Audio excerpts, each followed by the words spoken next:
Hello everyone, welcome to mind boosting classes. इस video में हम क्लास 5th की इंग्लिश वर्कशीट नंबर 79 करेंगे।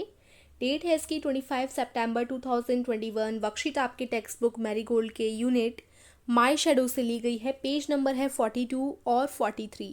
तो चलिए शुरू करते हैं। ये आपकी रिकैपिचुलेशन वर्कशीट है, यानी इसमें जो है हम लोग पिछला पढ़ा हुआ रिवाइज करेंगे। So good morning students, hope you are hale and hearty. शुभ प्रभात बच्चों, आशा करते हैं आप अच्छे होंगे, हर्टी होंगे, है ना। Children, I am sure you enjoyed reading the poem my shadow and enjoy the interesting activities. तो आशा करते हैं कि आपने जो है पोएम पढ़ ली होगी माई शेडो वाली, और उसमें बहुत सारी इंटरेस्टिंग एक्टिविटी थी, वो भी करी होंगी। Let us recall the poem and answer the following question. Poem को याद करते हुए, दोबारा से रिकॉल करते हुए हमें इन क्वेश्चंस के आंसर देने हैं। उससे पहले प्लीज़ हमारे चैनल माइंड बूस्टिंग क्लासेस को ज़रूर सब्सक्राइब कर दीजिए। ए है shadow sometimes get taller like an. Shadow जो होती है वो कभी कभार बहुत लंबी हो जाती है, किसकी तरह। सो ए फर्स्ट है फुटबॉल, सेकंड है इंडियन रबर बॉल या बास्केटबॉल। सो इसका सही आंसर आपका रहेगा इंडियन रबर बॉल। ठीक है।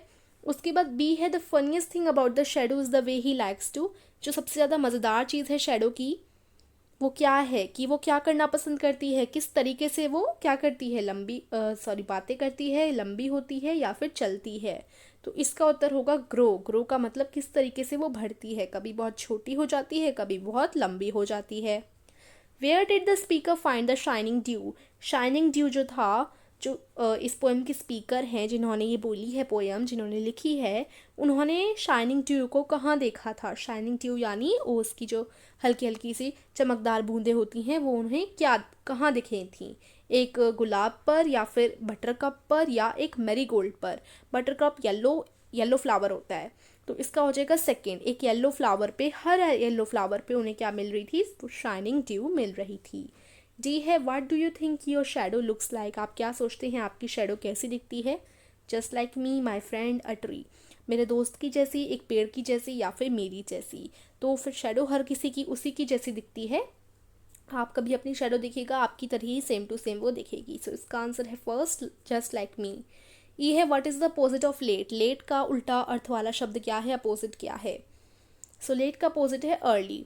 एफ है what did the poet compare the lazy shadow to. जो आलसी शेडो बता रहे थे पोएट, पोएम के जो लेखक हैं वो बता रहे थे ना, कवि हैं जो पोएम के, वो बता रहे थे कि छोटी सी शेडो बहुत ज़्यादा आलसी है। तो वो कितनी आलसी है, an errant, sleepy head, an active person, या फिर अ फैट बॉय। यानी वो किससे कंपेयर कर रहे थे, किससे तुलना कर रहे थे शेडो की। सोने वाले व्यक्ति से जो सोता ही रहता है, या फिर एक एक्टिव पर्सन से, या एक मोटे लड़के से। तो इसका हो जाएगा first, an errant sleepy head. और देखिए, ये जितने भी हमने एमसीक्यूज़ किए, अगर आपने चैप्टर नहीं पढ़ा तो आपको समझ नहीं आएंगे और ना ही आए होंगे, है ना। मतलब आपको पता नहीं चला होगा कि चैप्टर में कैसे कैसे ये सब हुआ था। सो चैप्टर की लिंक आपको डिस्क्रिप्शन में मिल जाएगी, वहाँ जाकर चैप्टर को आप लोग ज़रूर देख लीजिएगा। ठीक है, जिससे आपको वर्कशीट करने में भी आसानी रहे, और आपको जो है इंटरेस्टिंग सी छोटी सी पोएम है वो भी समझ आ जाएगी, आपकी कोर्स की ही ये पोएम है। ठीक है। बी क्वेश्चन है look at the following pictures carefully and use a an to fill in the blank. A और एन हमने पढ़े थे, ए और एन से इन रिक्त स्थानों को आपको भरना है। ठीक है। और देखिए, पोएम की जो लिंक है, माई शेडो वाली पोएम की लिंक मैं आपको डिस्क्रिप्शन में दे दूंगी, डिस्क्रिप्शन में जाकर आपको देखनी है ये पोएम। ठीक है। सो देखो, ए और एन से हम लोग भरते हैं। पहले थोड़ा रिकॉल कर लेते हैं हमारे vowels, A E I O you, ये सारे हमने वॉवल्स पढ़े थे पिछली वर्कशीट में।